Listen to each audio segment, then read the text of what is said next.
जय हिंद जय बिहार। देखिए क्लास 10th का लेसन नंबर 9 हमारी नींद कविता है। पद भाग। वीरेंद्र डंगवाल इसके कवि हैं। ये कहानी, ये कविता बहुत ही मार्मिक है। आज हमारे समाज के अंदर जो भी बुराइयां हैं, जो भी परेशानियां हैं और कौन परेशानी का कारण है, इन सबों के बारे में इसमें चर्चा किए हैं। साफ शीर्षक से स्पष्ट है, हमारी नींद।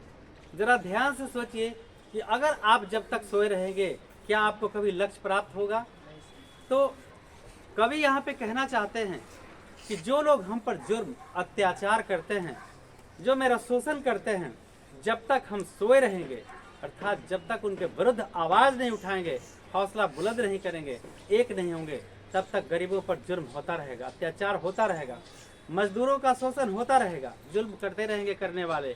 कभी उनको लज्जा शर्म नहीं आता है, क्योंकि वो बेपरवाह हैं। लेकिन जिस दिन आप डट के मुकाबला करना सीख जाएंगे, उनका विरोध करेंगे, हर शोषण करने वालों का आत्मा कांप जाएगा, रूहें कांप जाएंगी, वो बंद कर देंगे अत्याचार। लेकिन जब तक आप इसका विरोध नहीं करेंगे, तब तक आप परेशानी में पड़ते रहेंगे, तब तक आप परेशानी झेलते रहेंगे। क्योंकि आराम पसंद लोगों को तो आराम करने की आदत है और हराम के खाने की आदत है। मैं उन्हें कमा कर दूंगा, अन्न उपजाकर हमारे किसान देंगे, उनका शोषण करेंगे। अन्न उपजा के किसान देंगे, सभी चीज उपजा के किसान देंगे, दलाल लोग उनका शोषण करेंगे, पैसे वाले लोग उसको खरीद लेंगे और ऊंचे मूल्य पर बेचेंगे।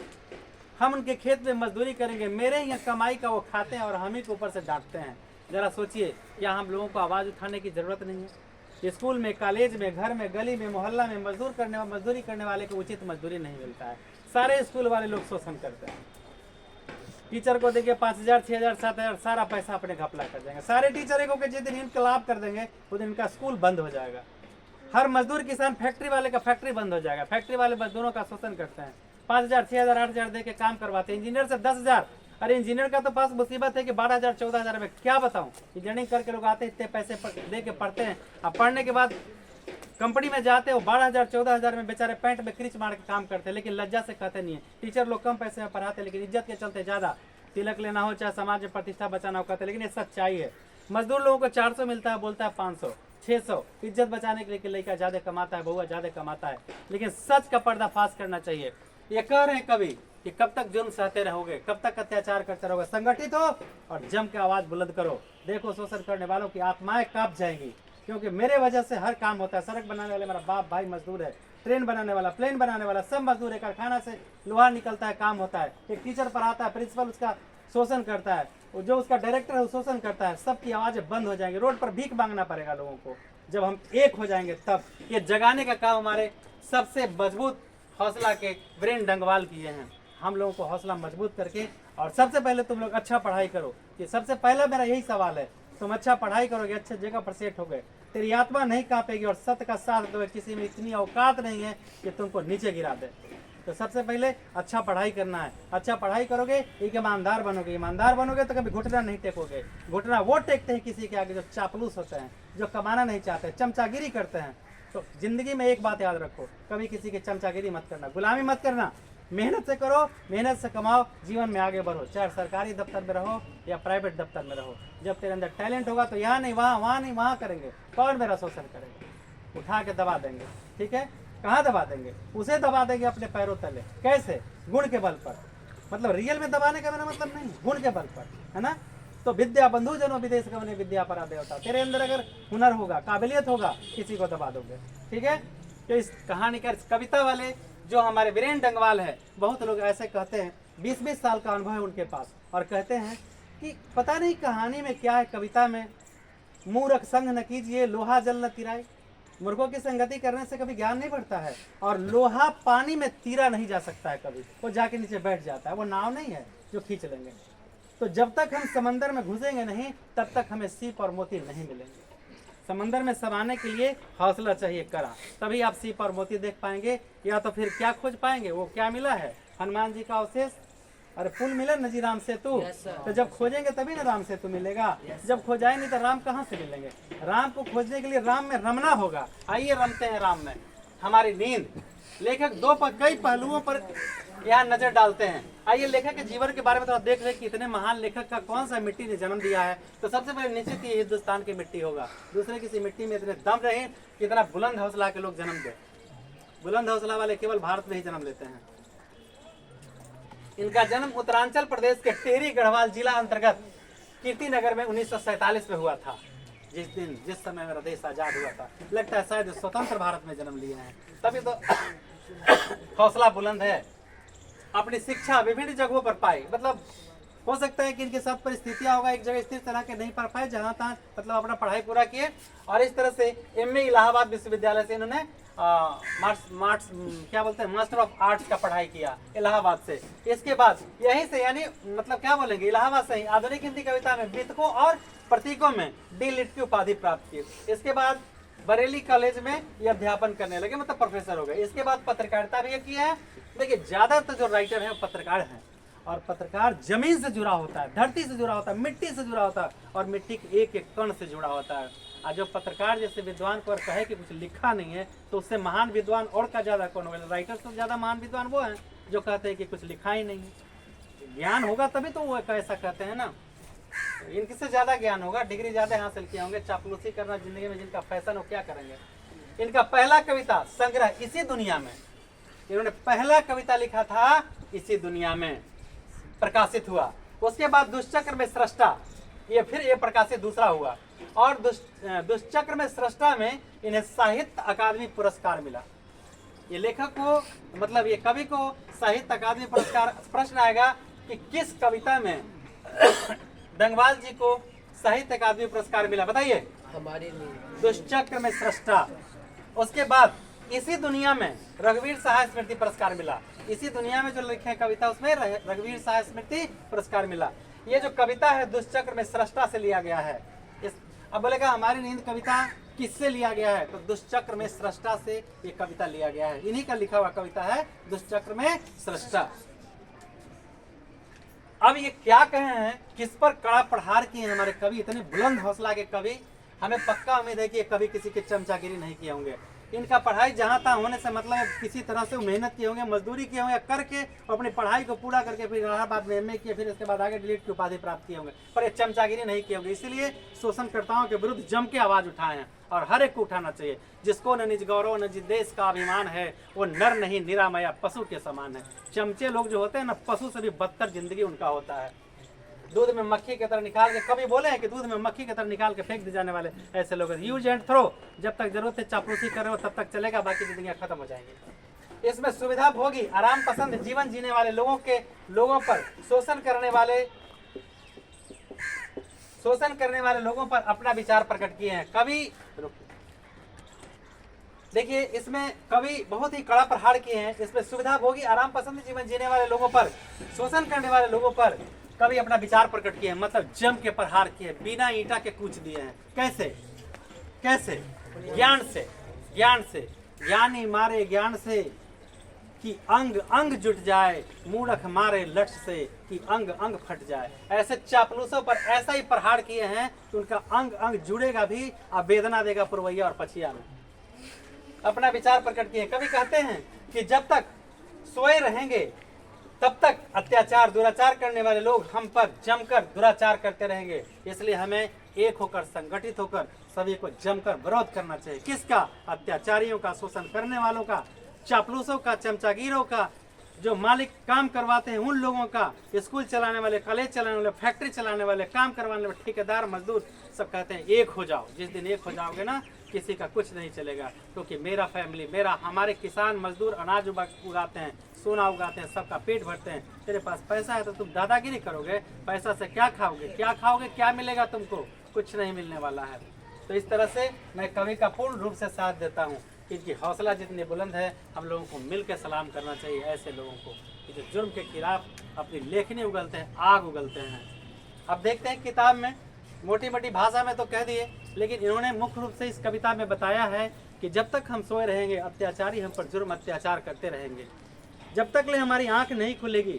जैसे इन्होंने एक बहुत छोटा सा एक बीज का उदाहरण दिया है कि एक बीज जब मिट्टी में पड़ता है तो उससे पानी, हवा, सूर्य का प्रकाश, सब कुछ मिलता है तो वो पोषण को पा करके अंकुरित होता है और मिट्टी को फाड़ करके वो बाहर आता है। एक छोटा सा नन्हा सा टेमी क्या बोलते हैं उस शब्द में, वो बाहर निकलता है। फिर वो धीरे धीरे एक छोटा सा पौधा का रूप लेता है, फिर पेड़ बनता है और विशाल वृक्ष बन जाता है। तो दोनों तरफ से प्रहार किए हैं कवि। कहते हैं कि क्या नहीं है इसमें। कवि कह रहे हैं कि जिस तरह से तुम अत्याचार को सहते हो, पहले तुम उसको बता दे जो अत्याचार करते हैं। आप पर थोड़ी सी पहले अत्याचार करेंगे, फिर धीरे धीरे उनका आराम पसंद है लोग हैं, ये सुविधा पसंद लोग हैं, विलासिता पर जीने वाले लोग हैं। धीरे धीरे आप पर अत्याचार करना शुरू करेंगे और सहते जाओगे तुमको दबाते जाएगा। और इस तरह कहते हैं कि वो कभी भी आराम पसंद लोग अपनी विलासिता नहीं छोड़ेंगे और हम पर हुकूमत करना नहीं छोड़ेंगे। इसलिए कहते हैं कि नींद से जागो, क्योंकि वो सुधरने वाले नहीं हैं। दूसरी तरफ कवि कह रहे हैं, देखिए जहाँ न पहुंचे कवि, जहाँ न पहुंचे रवि, वहां पहुंचे कवि। और दूसरी तरफ कह रहे हैं कि जिस तरह से तुम आज अत्याचार सहना शुरू करते हो तो तुम्हारी आदत हो जाता है, तेरे अंदर शोषण जो करता है उसका शोषण के विरुद्ध आवाज नहीं उठाते हो, वो धीरे धीरे तुमको सहने की आदत हो जाता है। और एक तरफ अत्याचार करता है, तुम सहते जाते हो। ये भगवान की देन है, भगवान की देन मत मानो। मेहनत तुम करते हो, कमाते तुम हो, तेरे पैसे से वो नाचते हैं और डांस करते हैं और तुम चुपचाप रहते हो, तो तेरी गलती है, आवाज उठाओ। तो भगवान ने मुख्य रूप से 2 ही रचना किया था, तीसरा भी अगर हो तो क्या कहना है। खैर छोड़िए, मतलब मेरा कहने का मतलब ये है कि एक अत्याचार करने वाले, एक सहने वाले, कहीं आप लोग दिमाग ज़्यादा मत लगा दीजिए, ठीक है ना। तो अत्याचार सहना भी गलत है। अब आप लोग पढ़ने जाते हो, 40 मिनट में पढ़ के आ जाते हो, क्या ये गलती नहीं है? 1 घंटे के पैसे देते हो, कभी बोला कि हम नहीं पढ़ेंगे, पढ़ाइए, मुफ्त का पढ़ाते हैं। कभी आपने बोला? तो आपको बोलना चाहिए। पैसा 1 घंटा के देते हो कि नहीं? 1 घंटा के बदले 10 मिनट पहले छुट्टी किया जा सकता है, 10 मिनट बाद क्यों नहीं? 20 मिनट पहले छुट्टी किया जाता है, 20 मिनट बाद क्यों नहीं किया जा सकता है? बोलो, ये गलत है कि सही है? तब विरोध करोगे? पूरा लोग कहते हैं कि क्या पढ़ाई का सिस्टम है, और हम तो 4-4 घंटे भी पढ़ा दे तो हमें इतनी पढ़ाई करना है। लेकिन कुछ लोग अलग अलग सिस्टम से पता नहीं क्या बोलते हैं, उनका धंधा मेरे वजह से बाट लगता है। खैर छोड़ इस बातों को, आइए अब कवि परंपरा देखते हैं। देखिए अब कवि क्या कहते हैं, हमारी नींद जबे जागे तबे बिहान। तो हम लोग को शोषण के विरुद्ध आवाज उठाना चाहिए, अत्याचार के विरुद्ध आप आवाज उठाना चाहिए। आपको भी कहना चाहिए कि हमको 1 घंटा टाइम है, इतना देर तक हमको पढ़ाना है तो पढ़ाना है। चाहे प्राइवेट में पढ़िए, सरकारी में पढ़िए। सरकारी में पढ़ते तो सरकार पैसा देती है, प्राइवेट में पढ़ते तो आपके पिताजी पैसा देते हैं, वही तो सरकार है तेरे। तो आवाज उठाओगे आज से? देखते हैं कितने में दम है। देखिए, जब तक आपके पास ज्ञान नहीं आएगा तब तक अत्याचार आपको सहना पड़ेगा। जब तक आप अपना अधिकार नहीं जानेंगे, कर्तव्य नहीं जानेंगे, तब तक आपके साथ परेशानियां होती रहेंगी। कवि कहते हैं, मेरी नींद के दौरान कुछ इंच बढ़ गए पेड़, कुछ सूत पौधे, अंकुर ने अपने नाम मात्र कोमल सींगों से धकेलना शुरू की बीज की फूली हुई छत भीतर से। देखिए कितनी गहराई में कवि घुस गए हैं कि आप समुंदर से भी तो सोच रहे हैं कि कवि मतलब सूखा पर बैठ के बयान कर रहा है, कवि सागर में से सिप निकालने के बाहर एक प्रयास कर रहे हैं। मेरी नींद के दौरान कुछ इंच बढ़ गए पेड़, मतलब अभी हम एकदम सिंपल भाषा में समझा रहे हैं। रात में अगर हम बीज डाल के सो जाते हैं पौधा को, तो अगर पौधा नहीं, बीज को अगर हम रात में डाल के सो गए, 1 रात 2 रात तक, रात में जाके खेत में देखिएगा कि पौधा अंकुरित हुआ है कि नहीं। कब? शाम में? दिन में नहीं जी, सुबह में। कब? सुबह। हाँ, खाट छोड़ने से, सूरज के उगने से पहले खाट छोड़ उठ गया किसान। ये किसान तो क्या बोले, अन्नदाता, उससे बड़ा तो लगता है भगवान भी शायद नहीं हो। नींद के दौरान कुछ इंच बढ़ गए पेड़, बीज डाल के और रात में सो जाता है, सुबह खेत में देखने जाता है तो देखता है मिट्टी थोड़ा सा ऊपर उठा हुआ है। अब जो किसानी नहीं किया उसको क्या पता है बकलोल के। खैर छोड़िए, सब शब्द नहीं बोलना चाहिए। तो कैसे वो बीज क्या करता है, अंकुरित होता है और वहाँ का जो मिट्टी है ना थोड़ा सा ऊपर उठ जाता है। आप देखे खेत में गए हैं? नहीं देखे हैं? आप देखिएगा, मेरी नींद के दौरान कुछ इंच बढ़ गए पेड़। पहले कहा कि बड़ा पेड़, तो बड़ा पेड़, अरे बड़ा छोटा था, मतलब 4 दिन के बाद हाँ पेड़वा बड़ा हो गया है। पौधा छोटा था तो पहले छोटा सा पेड़, तो क्या हो गया, पौधा बड़ा हो गया है। और धीरे धीरे अगर 20 साल के बाद अरे बाप इतना बड़का पेड़ हो गया है। मेरी नींद के दौरान कुछ इंच बढ़ गए पेड़, चाहे सोए रहें या अचानक देखे तो पेड़ क्या हो जाता है, बढ़ जाता है। कुछ सूत पौधे, और पौधा जो था छोटा वो थोड़ा सा वो बढ़ गया, पौधा पेड़ बन गया, लेकिन छोटा बीज क्या बन गया, पौधा बन गया। देखिए कभी क्या कहता है, जो पौधा था जब मैं जागा कुछ दिन के बाद देखा तो बड़ा पेड़ बन गया, लेकिन जो बीज डाले थे वो क्या बन गया, पौधा बन गया, थोड़ा बड़ा हो गया। अब देखिए कभी क्या कहता है, मेरी नींद के दौरान कुछ इंच बढ़ गए पेड़, मैंने पेड़ को पौधा को देखा था, जब कुछ दिन बाद देखा यानी जागा तो पता चला ये पेड़ बड़ा हो गया है। एक सूत पौधे, पौधा भी तो छोटा था अब थोड़ा क्या हो गया, बड़ा हो गया है। और क्या कहते, अंकुर ने अपने नाम मात्र कोमल सींगों से, जो बीज डाले थे वो अंकुरित हो गया। ठीक, अब देखिएगा ना कि अंकुरित जो चना, अरे हाँ, आप लोग झाल चना खाएं, चना झाल वाला अंकुरित कैसे लेता है, तो जब पेड़ को डालेंगे तो ऐसे कैसे अंकुरित होगा, तब मिट्टिया को अगल बगल हटा देता है वो। अंकुर ने अपने नाम मात्र कोमल सींगों से धकेलना शुरू की बीज की फूली हुई छत भीतर से। बीज जब फूला हुआ रहता है तो क्या होता है, उसको धक्का देता है ना मिट्टी को और टुप से बाहर आ जाता है। आता है कि नहीं आता है? अब बताइए, इसमें कुछ नहीं है, इस कविता में कुछ नहीं है, तो कुछ महान विद्वान जो पीएचडी किए हुए कहते हैं कुछ है ही नहीं।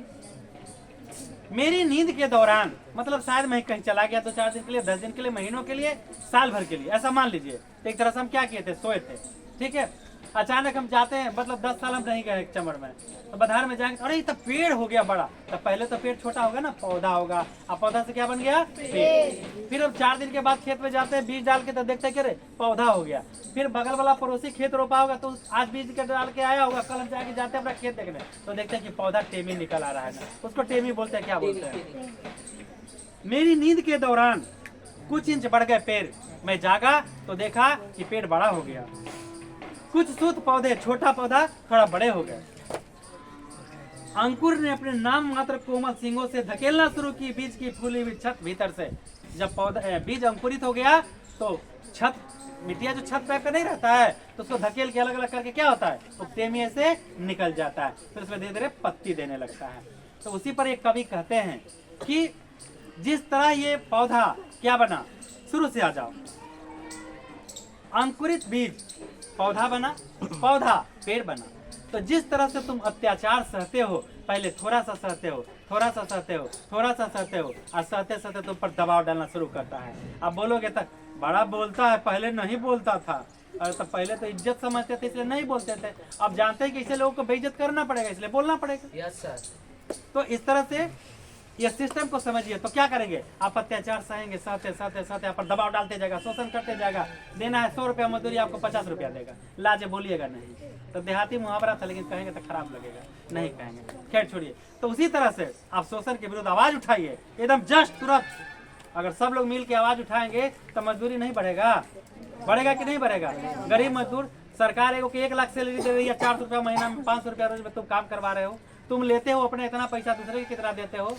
जाओगे तक का कर बराई राय पाई पाई जोड़ के उड़ जाइए सुगनमा एक दिन पिजरवा के छोड़ के। आ धन की 3 गतियां, दान भोग नाश, दान करो, उपयोग करो, और नहीं तो सर्वनाश होना निश्चित है। देखिए भाई, ये घटना काल्पनिक है, कभी बोल रहे हैं तो हम बोल रहे हैं, हम किसी पर प्रहार करना या बोलना मेरा काम नहीं है, जो सच्चाई है वो बोल रहे हैं। एक मक्खी का जीवन क्रम पूरा हुआ। अत्याचारी अत्याचार करते रह रहे हैं और सहने वाला सहते चला जा रहा है। ये मक्खी का जीवन क्रम पूरा हुआ, मतलब सहते सहते तुम मर जाओगे, तेरे बाल बच्चे सहेंगे, आज जुर्म करने वाले बड़का बड़के रह जाएंगे, छोटा छोटे रह जाएंगे। गरीबी में जीना दुख नहीं है, गरीबी में जन्म लेना दुख नहीं है, गरीबी में मर जाना दुख है। इसलिए मेहनत करो, कोशिश करो, कामयाब बनो और आगे बढ़ो। एक मक्खी का जीवन क्रम पूरा हुआ। मक्खी जन्म लेता, उसी तरह भरमनाते भरमनाते मर जाता है। कई शिशु पैदा हुए, उनमें से कई तो मारे भी गए। देखिए, जन्म लेते हैं तो जन्म लेते हैं तो बढ़ता भी है कि केवल जन्मे लेता है। हम लोग जब पढ़ते थे इकोनॉमिक्स वाले सर पढ़ाते थे, 3 बच्चा 1 सेकंड में जन्म लेता है, 3 गो जन्म लेता है, 1 मर जाता है, 2 गो जीवित बचता है। जनसंख्या कितना अपार हो गया। तो हम 2 हमारे 1 का नारा लगाएं और हम लोग चले उसी रास्ते पर। हमारा पर उंगली मत उठाइएगा लोग, हमसे तो गुनाह हो गया, आप लोग मत करिए। कई शिशु पैदा हुए, उनमें कई लोग मर गए। आखिर मरे कैसे? आखिर कवि कह रहा है मरे कैसे, ये भी तो जानिए। दंगे, आगजनी और बमबारी में जन्म लिया और मर गए। कैसे? दंगा हुआ, बमबारी हुआ, आगजनी हुआ, दंगा कैसे हुआ? अब बताइए, जरा आप बताइए कि हम लोग पढ़ लिख के जाहिल हैं। आज जाहिलवन कहता है कि हिंदू मुस्लिम सिख ईसाई हम आपस में भाई भाई, और लड़वा देता है को हरियर झंडा को गेरुआ रंग के झंडा। अरे बेवकूफ, अल्लाह तो हियाँ है, ईश्वर तो हियाँ है। राम उसे कहते हैं जिसमें रम गया, अल्लाह उसे कहते हैं जिसने उद्धार कर दिया। तब दोनों के तो मतलब एक ही है, दोनों में तो रमना ही गए। तो आप लोग समझ रहे हैं ना? हाँ, तो सभी धर्म एक है। हम किसी धर्म का अगर अपमान करते हैं, इसका मतलब मेरे धर्म में ऐसा लिखा है कि दूसरे का अपमान करो। हम तो जो धर्म में है, हमें कहीं नहीं लिखा है, एक शब्द भी नहीं लिखा है कि किसी के धर्म को अपमानित करना चाहिए, किसी की आत्मा को दूषित करना चाहिए, किसी की आत्मा को दुखित करना चाहिए। हमने कभी ऐसा नहीं पढ़ा किसी धर्म में कि किसी का शोषण करना चाहिए, किसी पर अत्याचार करना चाहिए। तो जैसी करनी ना ना, जैसी करनी वैसा फल, आज नहीं तो निश्चित कल, आज नहीं तो निश्चित कल। एक मक्खी का क्रम जीवन क्रम पूरा हुआ। मक्खी क्या है? जुर्म करिए, अत्याचार करिए, सहते रहिए, आइएगा और जाइएगा, गरीबी में जीते रहिएगा, तभी तो आवाज उठाइए। कई शिशु पैदा हुए, उनमें मर गए। बच्चे जन्म लेते हैं और मर जाते हैं। गरीबी में जीना मरना तो लगा ही रहता है। लेकिन कैसे? दंगे में, आगजनी और बमबारी में। दंगा किसने करवाया? किसने करवाया दंगा? हर गरीब का दंगा करवाएगा? अत्याचार गरीब का करेगा? वो तो सिर्फ सहना सीखा है। तो आप समझ लीजिए कि अत्याचार और दंगा कौन करवाता है? अपना टावर भरने वाले लोग करवाते हैं, वरना दंगा कहाँ करवाएगा? और बमबारी में कौन नहीं जानता, इतिहास गवाह है हिरोशिमा का। लेकिन कवि कह रहे हैं कि कितना दुख का बात है कि हम लोग कैसा पढ़ाई पढ़ते हैं जो शोषण के विरुद्ध आवाज नहीं उठाते हैं, अत्याचार सहते हैं। ये कैसी पढ़ाई पढ़ते हैं जो दंगा करवाते हैं उनका हम साथ देते हैं। ये कैसी पढ़ाई पढ़ते हैं कि आज भी बमबारी हो रहा है, नए नए अस्त्र शस्त्र का हम निर्माण कर रहे हैं। लोग चैन से जिएंगे कैसे? अस्त्र शस्त्र के निर्माण करके या उस पर रोक लगा के? तब बम जब बना रहे हैं, बम वर्षक विमान बना रहे हैं, तो खाली आप ही पर गिराएगा? आप ही किसी पर गिराइएगा या आप पर भी कोई गिराएगा?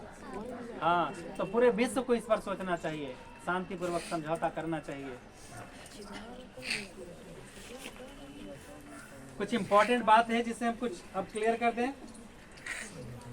वीरेंद्र डंगवाल एक बीज के जीवन चक्र के माध्यम से अपनी भावना और कल्पना के विषय में कहते हैं कि जब यह अचेता अवस्था में रहता है, मतलब मिट्टी में रहता है, जब यह अचेता अवस्था में रहता है तभी भाव रूपी बीज में विकसित होने लगता है।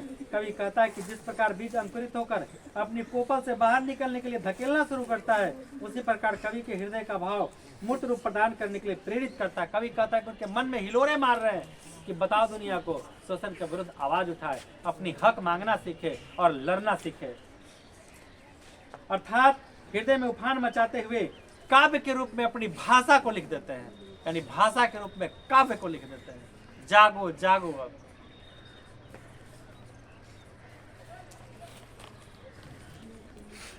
कवि एक मक्खी के माध्यम से दीनहीन गरीब लोगों की जीवन दशा का वर्णन किया है। गरीब लोगों का जीवन कैसा होता है? मक्खी के समान होता है, मक्खी के समान जीवन कहें गरीबों का। काम सब करेगा, खेत उपाएगा, बोलेगा बड़ा आदमी इसका देह महकता है, मन करता है बाहर रहो बाहर रहो। टाइल्स हमारे मजदूर, हमारे किसान गरीब मजदूर भाई टाइल्स लगाते हैं, लेकिन टाइल्स पर अगर चप्पल पहन के बाहर निकलो बाहर निकलो, अरे टाइल्स के लगाया था, ये लगाया था। तो कह रहे हैं कि चेत जाओ, जो ऐसा करता है उसका विरुद्ध आवाज उठाओ। वो टाइल्स में महल में नहीं रहेगा। ये महल किसने बनाया? मजदूर नहीं बनाया ना, ये अपने पैसा वाले पैसा से बना लेंगे महल। खतनो नहीं ऊंचा होगा, बंडलो सरिया देंगे तो तूफान में उठ जाएगा। इसलिए अगर हम लोग जिस दिन जागरूक हो जाएंगे उस दिन सब कुछ ठीक हो जाएगा। अगर हम नहीं जागते तो क्या अंग्रेज इंडिया छोड़ता? नहीं सर, नहीं छोड़ता ना। ऐसे लोगों के विरुद्ध हम लोग को भी जागना चाहिए। जब जाग जाएंगे तो हो जाएगा। तुम लोग भी बोलो पूरा पढ़ाइए।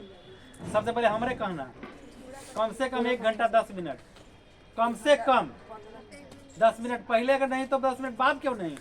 और लिखा इकोनॉमिक्स में, अभी तो हिंदी है नहीं पढ़ा सकते हैं, कि 10 मिनट जो एक्स्ट्रा दिया जाता है उसका जो अर्थशास्त्री है बहुत विशेष अर्थ बताया है उद्देश्य में।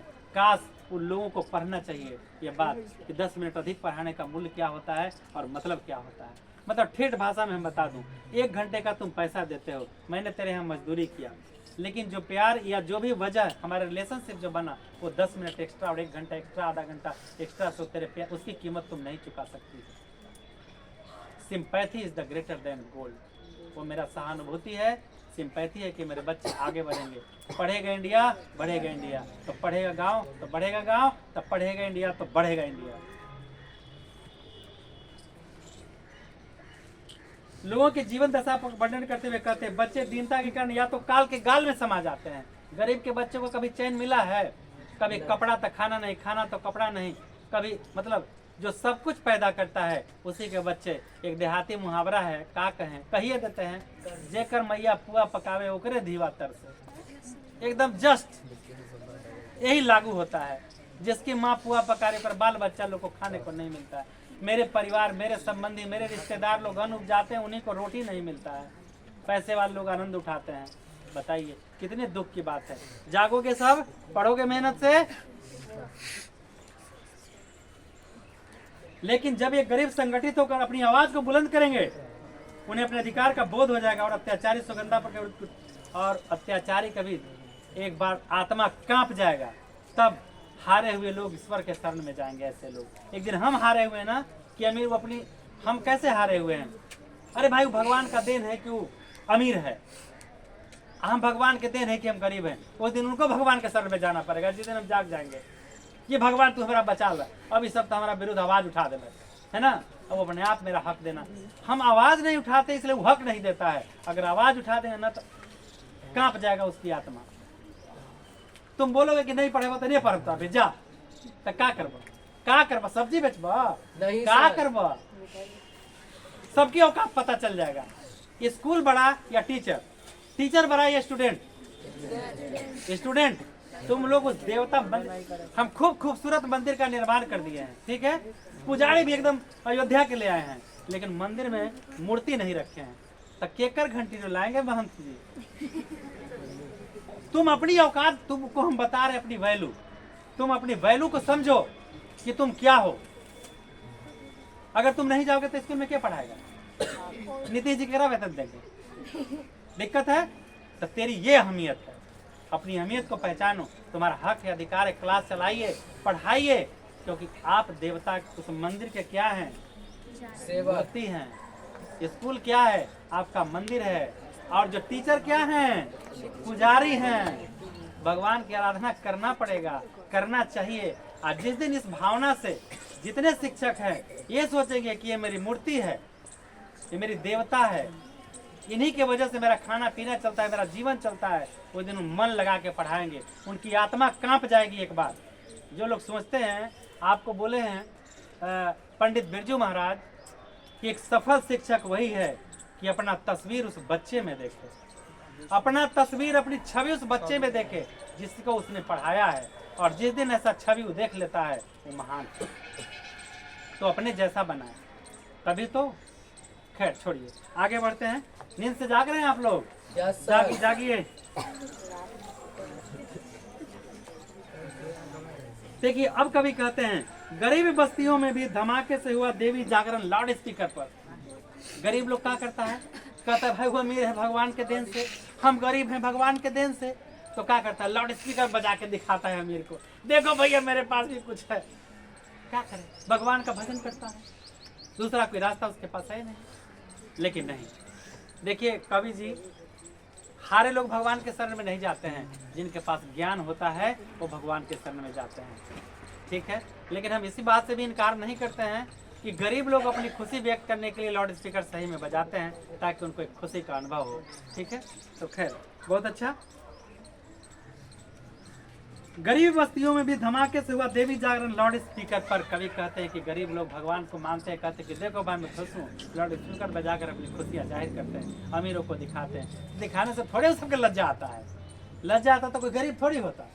अरे सिर्फ मजदूर की मजदूरी दे दो वो खुश हो जाएगा, और जो मालिक है ना उससे आगे हो जाएगा, तो टंगवा पकड़ पकड़ के खींचता है कि हमारा आगे हो जाएगा तो हमारी गुलामी नहीं करेगा, है कि नहीं? कभी यही तो बात कह रहे हैं।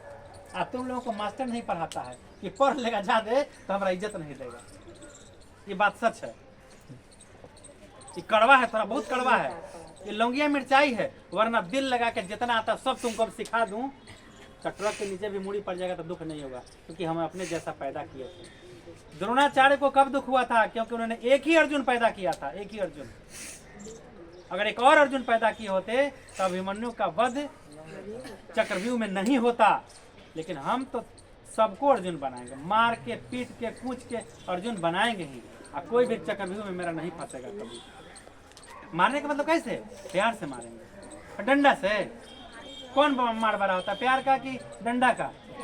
हाँ, मूर्ख मारे लट से कि अंग अंग हट जाए, ज्ञानी मारे ज्ञान से अंग अंग जुट जाए। बताएंगे, देखो बेटा गरीबी में हमने बड़ा हुए हैं, क्या तुम भी चाहोगे गरीबी में रहना? पढ़ो, मेहनत करो, कुछ करो, तुम्हारा भी भविष्य और मेरा भी भविष्य समझ जाएगा। नहीं, तुम लोग नौकरी करोगी तो क्या हमको फायदा होगा? मैं तेरे बाबूजी, हाँ इनका भी बन जाएगा, मेडिकल हॉस्पिटल जाएंगे, अरे भाई फल्ला साहब के पापा हैं, और तेरे बाल बच्चे का भी इलाज उसी में होगा। आर्मी वालों को सेंट्रल गवर्नमेंट में लगभग 90% का कहो 100% ये फैसिलिटी है, मेडिकल फंड मिलता है सब लोगों को, माता पिता सब। पढ़ोगे अच्छा से, यानी लाउड स्पीकर पर। उसके बाद यानी साधन तो सभी जुटा लिए अत्याचारियों ने, मगर जीवन हठीला। देखिए कह रहे हैं कि अत्याचारी मेरा शोषण करके सब कुछ बना लिए, गाड़ी बंगला सब कुछ, लेकिन हठी हैं, उनको दिल में चैन नहीं है, आत्मा कभी संतुष्ट नहीं है कि अब अपना वो गलती करना छोड़ देंगे और तुम्हारा मजदूरी देने लगेंगे। नहीं, वो तो विलासिता की जिंदगी है उनका, वही उनका। इसलिए क्या परमात्मा भी गजब है, जो वजन उठा सकता है उसको अनाज दिया नहीं, जो वजन उठा सकता है, क्या बताऊं, खैर छोड़ो, बताएं दूं। जिसके पास पेट है उसके पास रोटी नहीं, जिसके पास रोटी है उसके पास पेट नहीं। शुगर, ब्लड प्रेशर, काका, गरीब मिठाई खा सकता है पर उसके पास मिठाई खाने के पैसे नहीं है। लेकिन जिसके पास पैसे हैं वो खा नहीं सकता है। तो कहते जिसके पास पेट है, भगवान ने जिसे पेट दिया है उसे खाना नहीं, जैसे खाना दिया है उसे पेट नहीं, इसीलिए हम सुखी हैं। हमको खाना भी दिया है और पेट भी दिया है।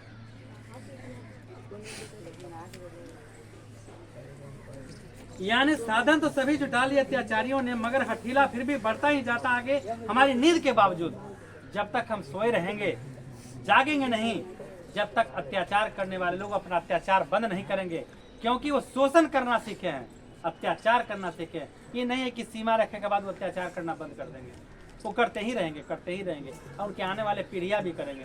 क्योंकि बोए पेड़ बबूल का आम कहाँ से हुए, तो जैसन खाना, जैसन क्या बोले, जैसन पानी वैसन वाणी। यस सर, ठीक है ना, और जैसन अन्न वैसन मन। तो शोषण किया हुआ पैसा से तो अन्न खाता है, तो मन कैसा रहेगा, साफ रहेगा? हम लोग मेहनत के पैसा के खाते हैं, तो जैसन अन्न वैसन साफ सुथरा मन। आप लोग जागेंगे, कभी बार बार कहता है हमारी नींद के बावजूद, जब हम सोए हुए हैं तभी वो अत्याचार करते हैं, जब हम जाग जाएंगे तो अत्याचार करना बंद कर देंगे। बंद करेंगे कि नहीं करेंगे? Yes sir. इसमें लिखा है कवि एक बकी के माध्यम से दीनहीन लोगों के जीवन दशा वर्णन करता है। उसके बच्चे की दीनता के कारण तो काल के काल में समाज अत्याचारियों के कोप का शिकार हो जाते हैं, लेकिन जब यह गरीब संगठित होकर अपनी आवाज को बुलंद करेंगे तब उन्हें अपने अधिकार का बोध होगा और अत्याचारी सुविधा भोगियों के विरुद्ध उठ खड़े हो जाएंगे। तो हम लोग को उठ करके खड़े होना चाहिए। घंटी नहीं चलेगा तो बोलोगे जाके क्लास नहीं चल रहा है, सरकार पैसा देती है। सर प्यार से बोलना, सर सरकार पैसा देती है, पढ़ाइए सर, हमको इसी स्कूल में आप पढ़ा दीजिएगा तो कुछ बन जाएंगे। मांगना है, रिक्वेस्ट करना, ऑर्डर नहीं। Yes sir. ऑर्डर और रिक्वेस्ट का एक ही वर्ड है, लेकिन रिक्वेस्ट करेंगे ना, रिक्वेस्ट आप लोग देखते हैं।